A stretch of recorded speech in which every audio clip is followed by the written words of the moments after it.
Welcome to this presentation on emotional exploration and the eudaimonic gameplay experience by Tom Cole and Marco Gillies from the Computing Department of Goldsmiths, University of London. Hi, I'm Tom Cole and I'm going to be your guide for the next few minutes. The full paper in this abridged presentation is about our emotional engagement with video games, how we can understand it better, and then how to diversify and deepen that emotional engagement. We're specifically interested here in the mixed effect reflective eudaimonic emotional experience arising from video gameplay, how it looks and why people seek it. We use grounded theory methodology to go looking for some potential answers and then discuss the implications of these answers for further research and design. So there are two main contributions of this work. First, the concept of emotional exploration, which helps explain why players would seek out and how they experience eudaimonic gameplay content and suggests how developers can think about designing for this experience.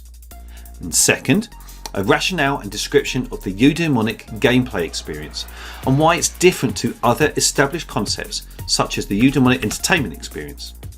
So let's get stuck in, shall we? There's a fair amount of work on this mixed effect experience in different fields to draw upon. Mixed effect here means a combination of positive and negative emotions in one emotional experience. And these are usually associated with eudaimonic and meaning-seeking gratifications and modes of entertainment. We coined the terms emotional and functional challenge in a previous study on avant-garde and core video games, and the idea of emotional challenge and adjacent concepts have been further investigated and developed by several other HCI researchers who are discussed in our paper. But we still really wanted to know what was going on during emotional challenge.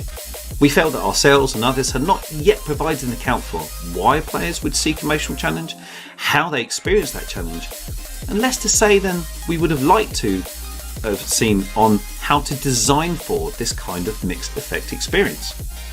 So we went looking for answers by using grounded theory methodology. For those familiar with the methodology, our approach is detailed in our paper, but our top level it's a combination of constructivist and classic grounded theory and not Straussian.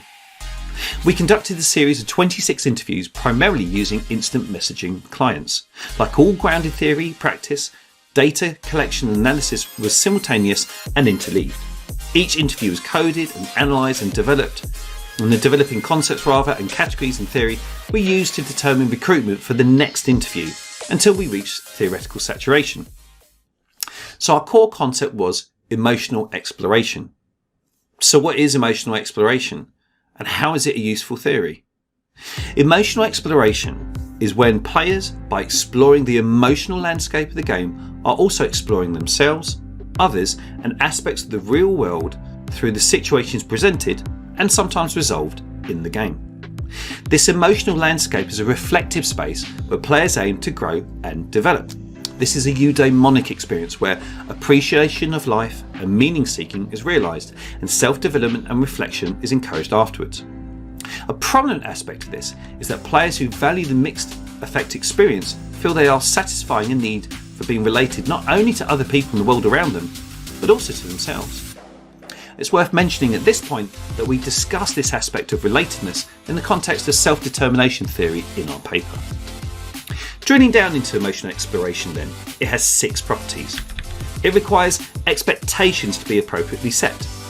The emotional landscape needs some level of challenge to be understood or traversed, as we would a mechanical landscape. One of the key tools for this is ambiguity. Emotional exploration results in a mixed effect emotional experience.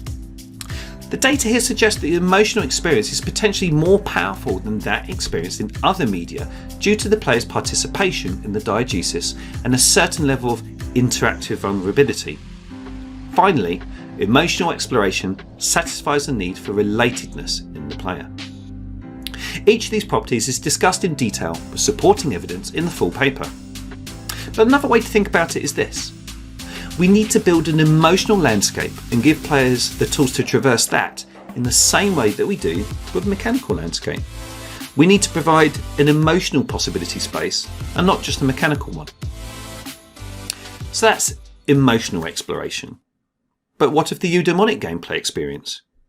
Well, the eudaimonic entertainment experience has already been defined and discussed in the field of media and communication studies, and the broader concept of eudaimonia is being discussed in various different fora, including HCI. But our evidence suggests that the mixed effect experience from playing games is qualitatively different to that of consuming films, viewable media or literature.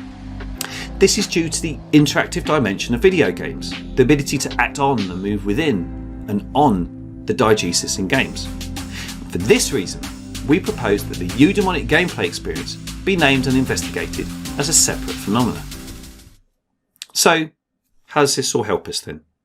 First off, this study contributes new theory and vocabulary to help understand and discuss a wider variety of gameplay experiences. And then there are also some suggestions for designers interested in designing for the eudaimonic gameplay experience. So, some of these would be design for ambiguity. That doesn't mean a lack of information, but the possibility for multiple equally valid interpretations. Give the players space to create their own understanding, but don't give them so little as to have nothing to build upon. Use emotional exploration as a conceptual tool here to visualise the emotional experience as a landscape, similar to how you would design an environment and mechanics to traverse and act on or within it. And think about how the player is being emotionally challenged. What tools are the players being given to explore this emotional landscape and overcome emotional challenge? Ensure that the player's expectations are appropriately set for emotional exploration, in the same way that you would for mechanical exploration. For more details on all of this and more, we encourage you to go and have a read of our paper. And thank you very much for listening and watching.